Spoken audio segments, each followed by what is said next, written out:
That's our little intro. Oh, Bob man. Kessler here from beautiful Bonita Springs, Florida.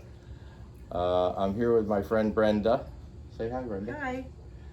Brenda just stopped over, and it was interesting. I have my new puppy, and if you can see her, she's in the back. There's a lot of glass back there, but she's in the one-sided glass, and you can't see her. But Brenda had mentioned to me, as my wife, Honey, who's also here.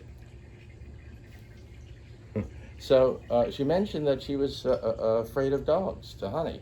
And of course, when she first walked in, I had Zoe. I didn't know that she was afraid. And Zoe was being playful to her, and Brenda was being playful back. And then Zoe is very vocal.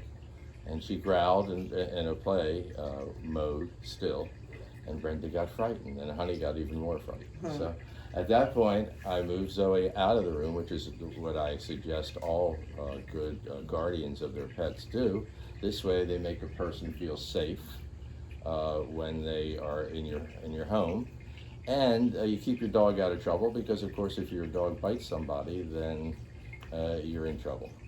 And you don't want that to happen with your good friend, right, Brenda? Right. So, Brenda, you said you would talk to me a little bit about why you're afraid of dogs. And, excuse me, usually, for those of you that don't know, it's because they've been bit in the past. And that usually comes out in their behavior some way that the dog is able to pick it up, whether it's voluntary or not. So let's find out about Brenda, what happened to her and her dog. What happened when she got bit? Go ahead, Brenda, I'm sorry. I was probably 7 or 8 years old, and we went to visit a family friend, and they had a German Shepherd, and before you knew it, he took a bite into my calf. Is that your first memory of a dog, you think? Yeah, So absolutely. that memory has probably stayed with you your whole life. Yes. And when you see a dog, how do you feel? It depends on the size of the dog and the type of the dog, but most of the time intimidated.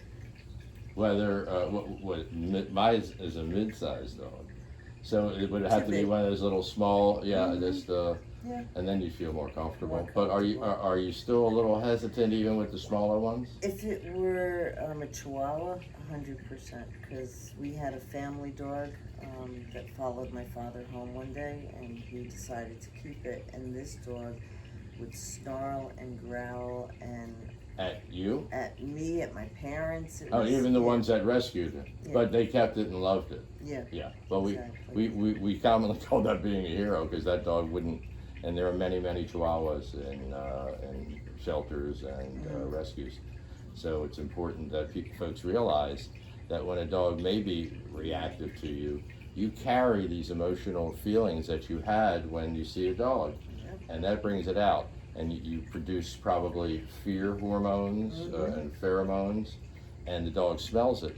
So even if you're in a room with other people, and the dogs tend to come over to you and start responding to you quicker than they may someone else. Do you ever notice that? Or?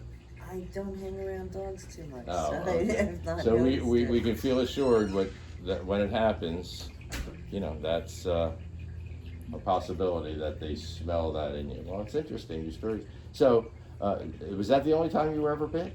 Yes. But you feel in fear. Now, if I let Zoe out, who you know, who's kissed you before, right, licked you, and you're friendly with, do you think she would, first of all, would you mind that? No. No, because Brenda told me that she's not terribly fearful of Zoe. I guess that's because you met her before, and you've seen her behavior. So let's take a look and see what happens then. You don't mind? If you'd rather not, I'll say I'll keep her away from you forever. Not forever, but just for today. For today. Yes. But that's really forever, because I never want to make you uncomfortable around her. And Honey, you can see, is super protective. So I think that's the real lesson in all this, that when somebody's afraid of dogs, you just got to understand that relationship is there. It's going to be there. The dog was probably going to do whatever it would do, and it was doing its playful, fun things, but it was not interpreted by the human that way, and that's what's important. Thanks for understanding. Thank you, Brenda. You're welcome. Anybody wants to comment on this, I appreciate it. Just let me know that you saw this and where you're at. It's interesting stuff, dogs.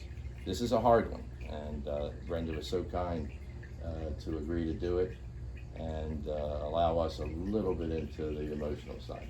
Okay. Thanks. All right, thanks, folks. Let me know what you think.